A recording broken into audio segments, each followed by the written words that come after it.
सरस्वती शिक्षा समिति वाली कक्षा अष्टमी विषय सामाजिक विज्ञान हमारी पुस्तक संसाधन एवं विकास पाठ संख्या 2 भूमि मृदा जल प्राकृतिक वनस्पति और वन्य जीवन संसाधन। भैया बहनों, हमने गत कालांशों में भूमि मृदा जल के बारे में अध्ययन किया था। आज हम प्राकृतिक वनस्पति के बारे में अध्ययन करेंगे। प्राकृतिक वनस्पति और वन्य जीवन। हम दैनिक जीवन में अधिकतर जिन वस्तुओं का उपयोग करते हैं वो हमें पेड़ पौधों और वन्य जीवों से प्राप्त होती है।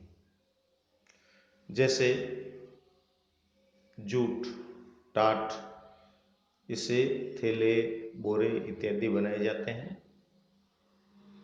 ये हमें पौधों से प्राप्त होता है।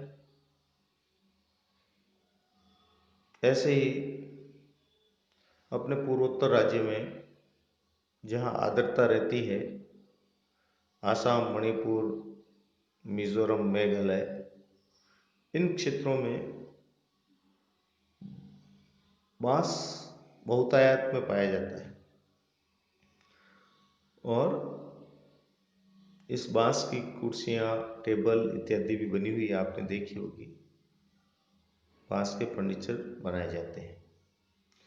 ऐसे ही शहतूत के पौधे पर रेशम के कीट का पालन होता है और उससे रेशम के कपड़े बनाए जाते हैं। इस प्रकार छोटे से छोटा कीट और बड़े से बड़ी पेड़ का उपयोग हम सभी के लिए प्रकृति के द्वारा हमें मिलता है। प्राकृतिक वनस्पति और वन्य जीव ये हमारे स्थल मंडल, जलमंडल और वायुमंडल के बीच जुड़े एक संकरीय क्षेत्र में ही पाए जाते हैं, जिसे हम जैवमंडल कहते हैं। और इस जैवमंडल में सभी जीवित जातियां जीवित रहने के लिए एक दूसरे से परस्पर संबंधित और निर्भर रहती है। इस जीवन को हम कहते हैं पारितंत्र, जो एक दूसरे पर निर्भर रहते हैं। इस आधारित तंत्र को हम पारितंत्र बोलते हैं। वनस्पति और वन्य जीवन भी बहुमूल्य संसाधन है। जैसे भूमि, मृदा, जल, ये हमारे बहुमूल्य संसाधन थे जो हमें प्रकृति से प्राप्त मिलते हैं। ऐसे ही वनस्पति और वन्य जीवन भी हमारी बहुमूल्य संसाधन है। पेड़ हमें प्राणवायु, ऑक्सीजन प्रदान करते हैं। जितने भी फर्नीचर, मकान इत्यादि के लिए हमें इमारती लकड़ी भी पेड़ों से मिलती है। पेड़ पशु पक्षियों को आश्रय प्रदान करते हैं। फसलों को उगाने के लिए आवश्यक मिट्टी की सुरक्षा करते हैं। और हमने गत क्लास में पढ़ा था रक्षक मेखलाएं, यानी समुद्र के तट पर तेज पवन के कारण कटाव न हो, उसके लिए रक्षक मेखला के रूप में पेड़ कार्य करते हैं। हमें फल फूल पेड़ों से प्राप्त होते हैं। तारपीन का तेल, जिसे हम विभिन्न कामों में उपयोग लेते हैं। गोंद, बहुत सारे औषधीय पौधे और कागज, जो हम कॉपी और किताब के रूप में काम में लेते हैं, ये सभी हमें पेड़ों से मिलता है। पेड़ पौधों के असंख्य उपयोग हैं जो हम गिना ही नहीं सकते हैं। वन्य जीवन के अंतर्गत जंतु, पक्षी, कीट और जलीय जीव रूप आते हैं।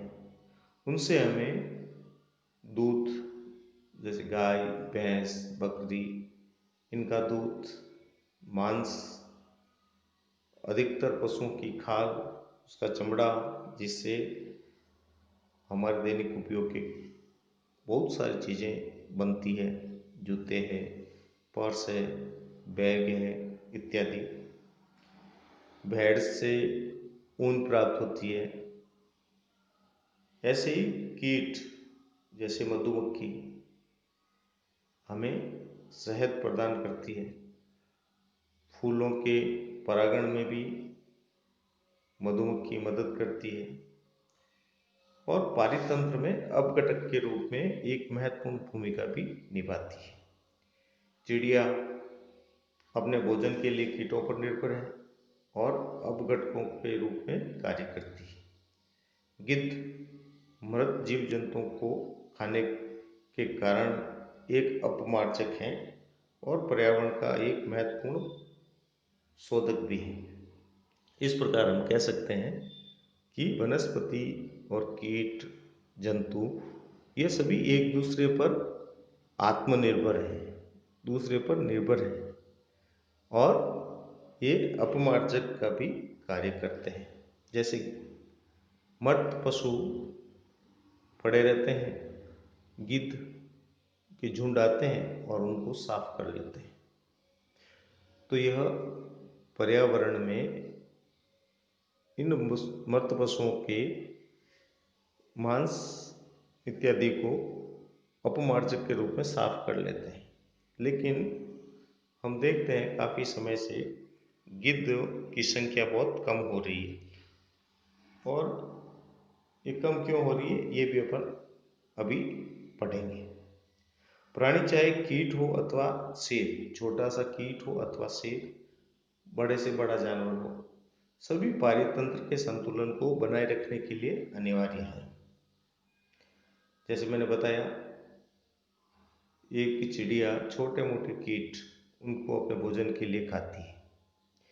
वो कीट वनस्पति को चट कर जाता है। जैसे अपन देखते हैं हमारे आसपास मेहंदी की फसल होती है, मूंग की फसल होती है, इसमें क्या होता है, कभी कभी कीड़े लग जाते हैं।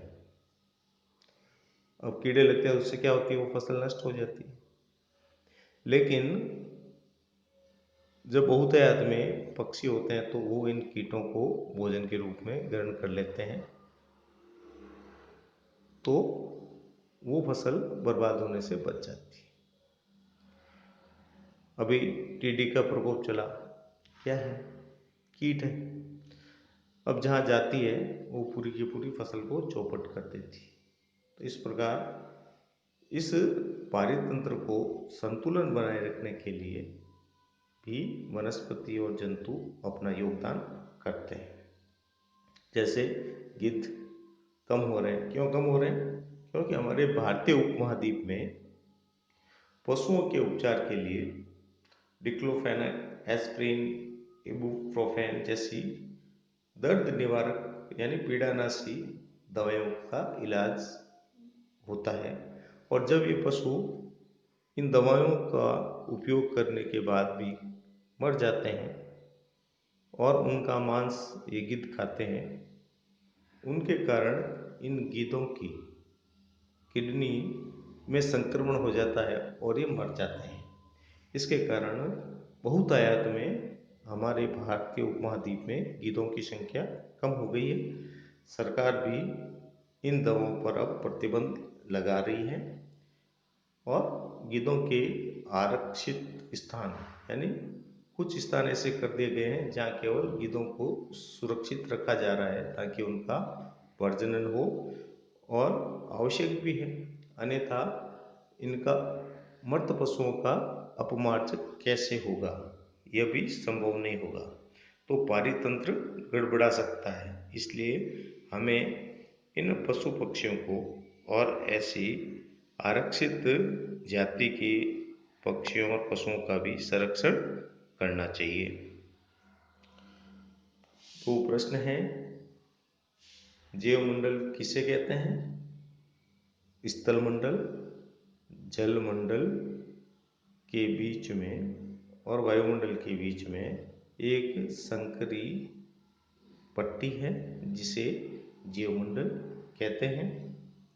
पारितंत्र किसे कहते हैं? पशु, पक्षी, वनस्पति यह सब एक दूसरे पर निर्भर रहते हैं, इससे हम पारितंत्र कहते हैं। पेड़ों से हमें क्या क्या मिलता है? लिखिए, कुछ मैंने बताए, कुछ अपने मन से लिखना। आप स्वयं देखना अपने आसपास घर में कौन कौन सी ऐसी वस्तुएं हैं जो हमें पेड़ पौधों से मिलती हैं। धन्यवाद।